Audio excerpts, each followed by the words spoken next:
years ago, from my research, I'm convinced it's much more serious than that. It's more than a loose-knit network. It is a conspiracy. In 1784, a copy of this document was sent to the Illuminists Weishaupt and delegated to foment the French Revolution. Mean the Illuminati was responsible for the French Revolution? Yes, absolutely. The courier was struck dead by lightning as he rode through Ratisbon on his way from Frankfurt to Paris. What about a little divine intervention there, huh? The police found the subversive documents on his body and turned them over to the proper government authorities. After careful study of the plot, the Bavarian government ordered the police to raid Weishaupt's newly organized lodges of the Grand Orient and the homes of some of the most influential associates, including the castle of Baron Basen-Sonderdorf. Additional evidence thus obtained convinced the authorities that documents were a genuine copy of a conspiracy by which the Synagogue of Satan had controlled the Illuminati at the top, planned to use wars and revolutions to bring about the establishment of one kind or another of a one-world government, the powers of which they intended to usurp as soon as it was established. In 1785, the Bavarian government outlawed the Illuminati and closed the lodges of the Grand Orient. In 1786, they published the details of the conspiracy. The new order of the world, our enterprise is now a success. He said these blind slaves say they are free and highly educated, even as they march behind, notice this word, signs. Have you ever taken time to analyze a sign or a billboard or a logo?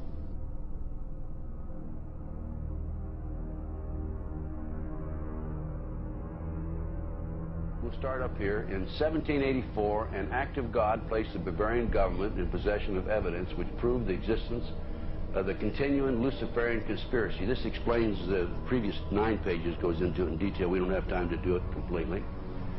Conspiracy. Adam Weishaupt, a Jesuit-trained professor of canon law, defected from Christianity and embraced the Luciferian ideology while teaching at Ingolstadt University. In 1770, the money lenders who had recently organized the House of Rothschild retained him to revise and modernize the age-old protocols designed to give the Synagogue of Satan ultimate world domination so they can impose the Luciferian ideology upon what remains of the human race after the final social cataclysm by use of satanic despotism.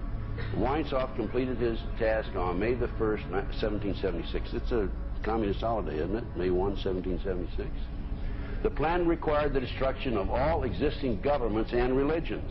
In 1776, Weishaupt organized the Illuminati to put the plot into execution. The word Illuminati is derived from Lucifer and means holders of the light.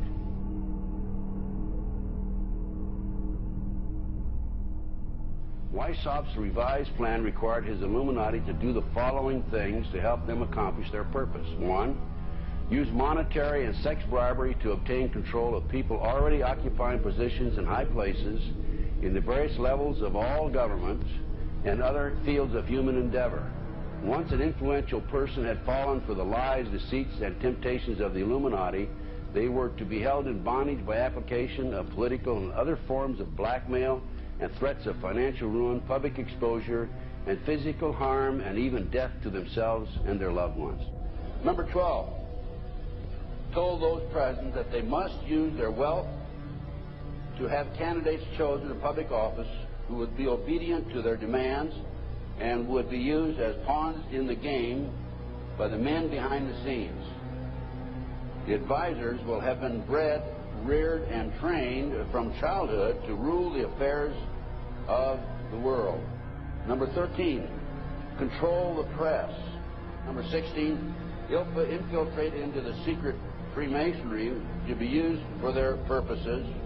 That's been documented many times. Number 17, expound the value of systematic deception, use high-sounding slogans and phrases, and advocate lavish promises to the masses, even though they cannot be kept. I will not forget the wound to our country and those who inflicted it. I will not yield.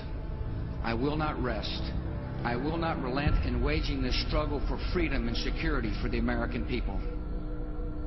So I don't know where he is. Nor do, I just don't spend that much time on him. We will not tire, we will not falter, and we will not fail.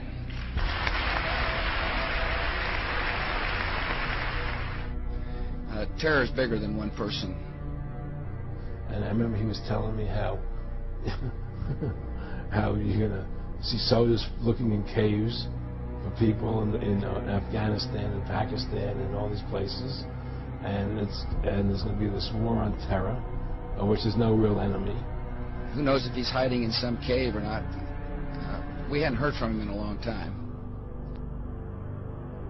Operation Northwoods, the plan called for innocent people to be shot on American streets. This is the Pentagon. For boats carrying refugees fleeing Cuba to be sunk on the high seas. For a wave of violent terrorism to be launched in Washington, D.C., Miami, and elsewhere. People would be framed for bombings they did not commit.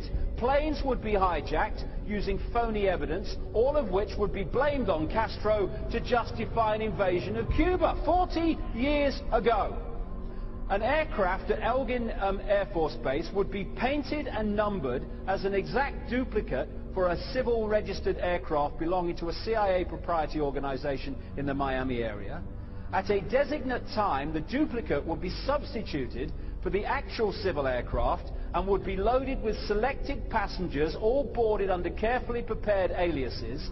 The actual registered aircraft would be converted into a drone, remote-controlled plane, their word for it. Takeoff times of the drone aircraft and the actual aircraft would be scheduled to allow a rendezvous south of Florida. I mean, he's been tested unlike any other president. This 9/11.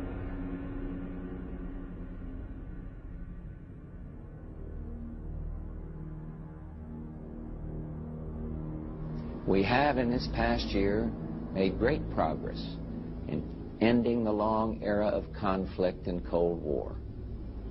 We have before us the opportunity to forge for ourselves and for future generations a new world order, a world where the rule of law, not the law of the jungle, governs the conduct of nations. When we are successful, and we will be.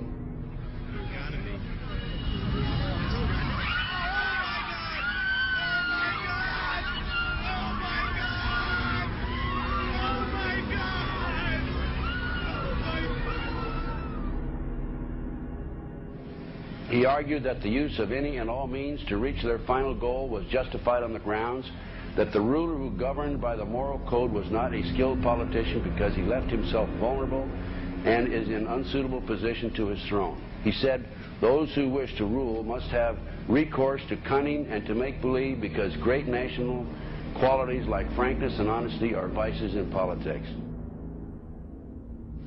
Fellow citizens will meet violence with patient justice, assured of the rightness of our cause, and confident of the victories to come. In all that lies before us, may God grant us wisdom, and may He watch over the United States of America.